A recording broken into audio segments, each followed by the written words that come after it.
Perkenalkan, nama saya Ahmad Kumaiti, SMP Negeri 1 Gabus. Saya mengajar guru bimbingan konseling atau BK. Sebelum materi saya sampaikan, adalah kita berdoa menurut agama dan kepercayaan kita masing-masing. Doa mulai. Doa selesai. Terima kasih anak-anakku. Marilah kita mengikuti materi yang saya sampaikan adalah belajar merdeka. Baiklah, akan saya sampaikan materi untuk belajar merdeka.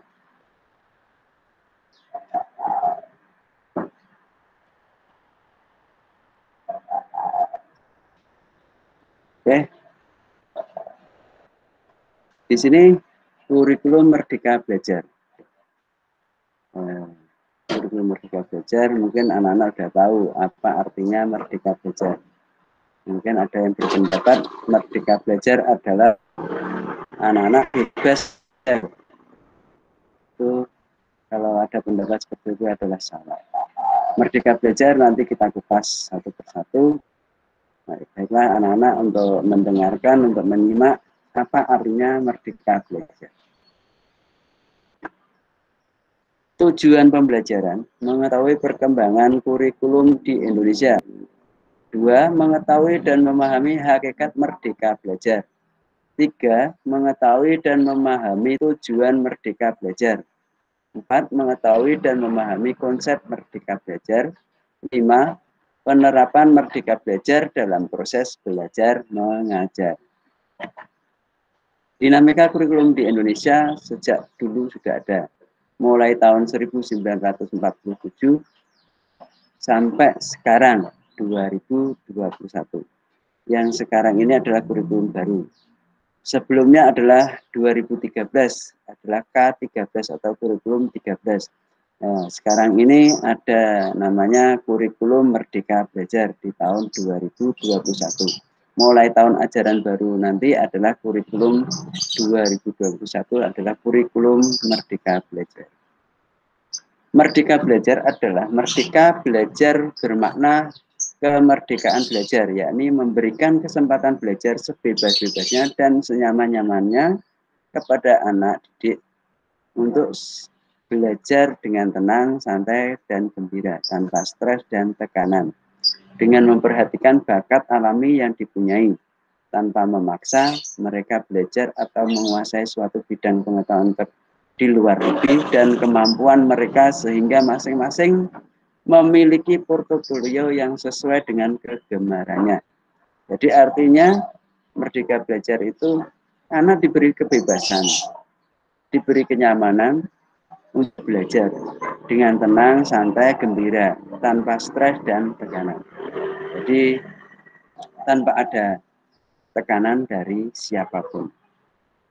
Tapi anak-anak tetap belajar untuk demi masa depan yang sukses dan gembira.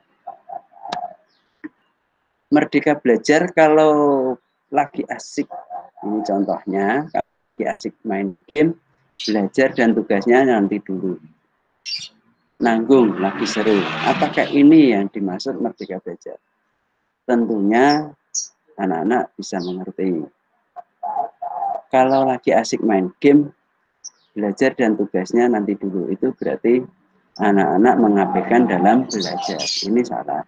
Sebetulnya kalau lagi asik main game, waktunya belajar dan mengerjakan tugas itu secepatnya dikerjakan. Jangan menunda-nunda waktu belajar dan mengerjakan tugas.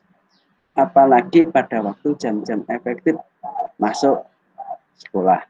Atau sekarang ini karena ada pandemi corona atau COVID-19, anak-anak belajarnya lewat online. Jadi segala sesuatu tugas belajar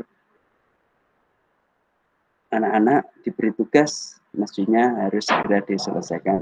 Dengan catatan tidak menekan pada anak, tidak mengalami anak stres atau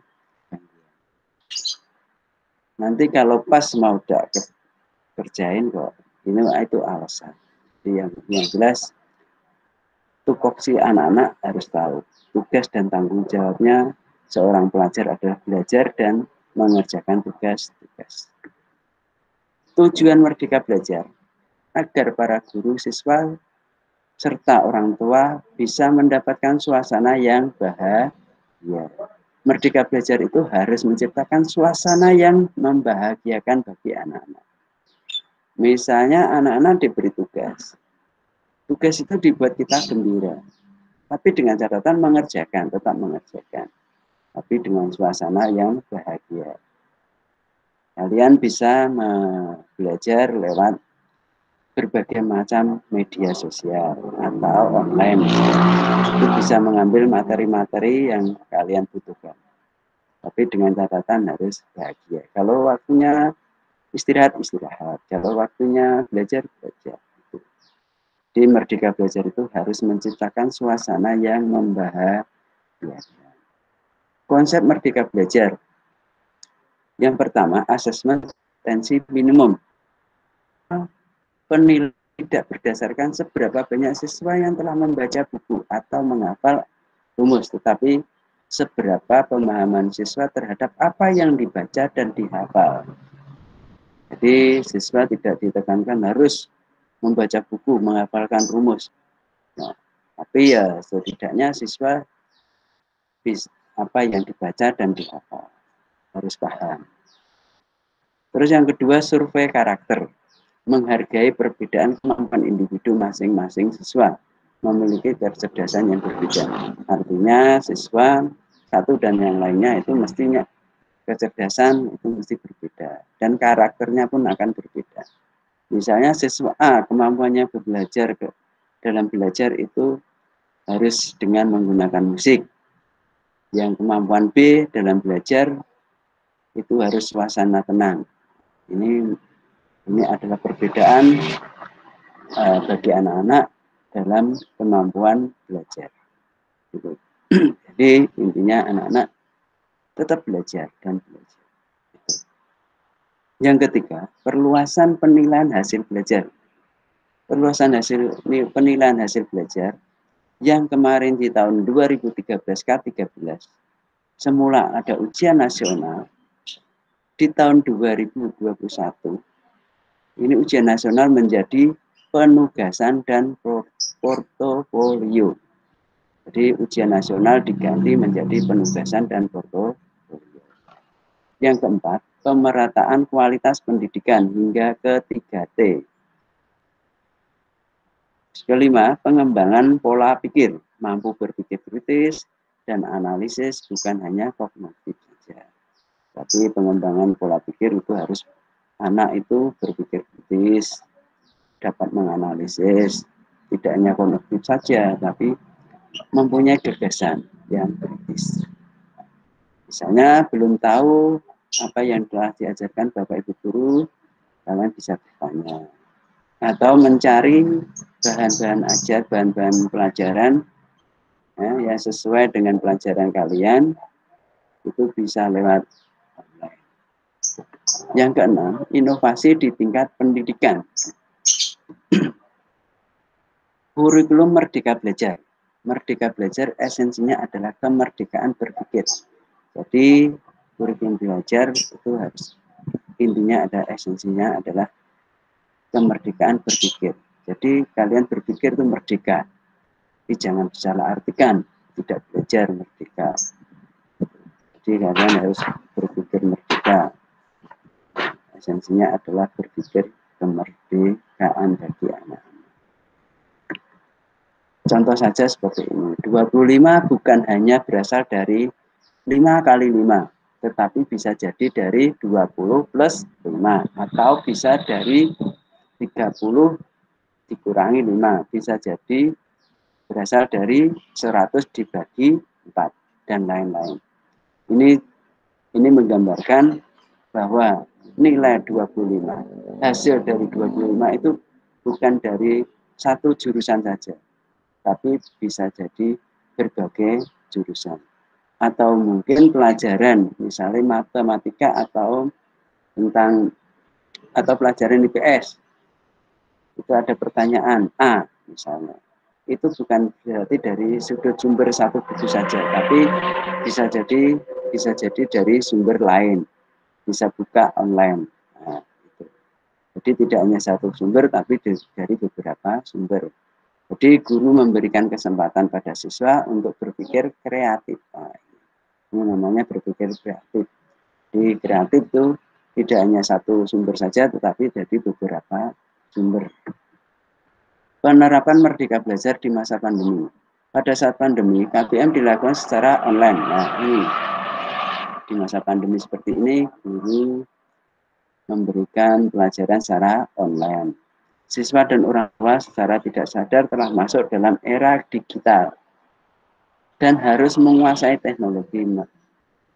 Merdeka Belajar telah dimulai, siswa yang aktif dapat belajar tanpa batas mengakses materi pelajaran dari berbagai sumber online. Sementara ada beberapa siswa yang tidak lebih memilih menghabiskan waktunya untuk bermain HP. Nah, ini bisa dimanfaatkan digital online.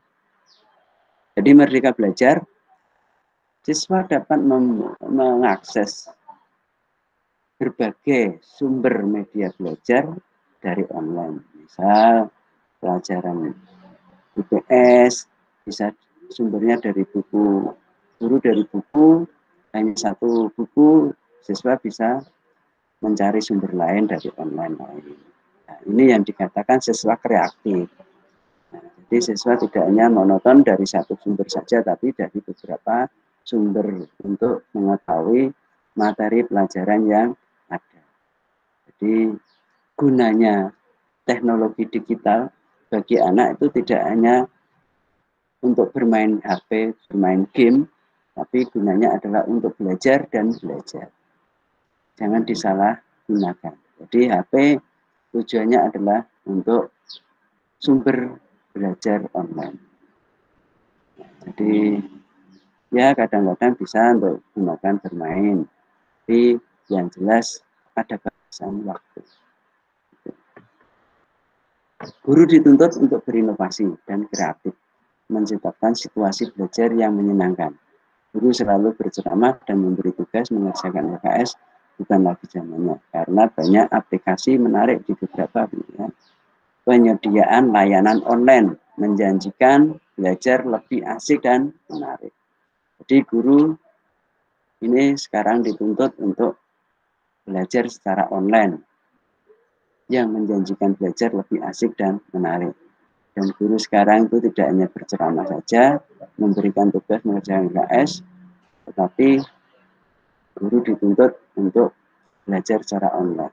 Sekarang tidak zamannya lagi mengerjakan LKS, bukan lagi memberikan tugas pada anak-anak mengerjakan LKS sebanyak itu, atau mungkin berbagai hal yang memberatkan anak, tapi anak disuruh untuk kreatif, atau guru juga disuruh untuk kreatif. Layanan online menjanjikan belajar lebih asik dan menarik. Oke, demikian materi yang saya sampaikan. Mungkin kurang lebihnya saya mohon maaf. Dalam materi yang saya sampaikan tadi mungkin berguna bagi anak-anak semua untuk ke jenjang masa depan, menuju masa depan yang sukses dan bahagia dalam pembelajaran. Nantinya anak-anak mestinya lebih baik, lebih kreatif, dan sekarang anak-anak dituntut untuk media digital. Oke, dari saya cukup sekian. Terima kasih. Wassalamualaikum warahmatullahi wabarakatuh.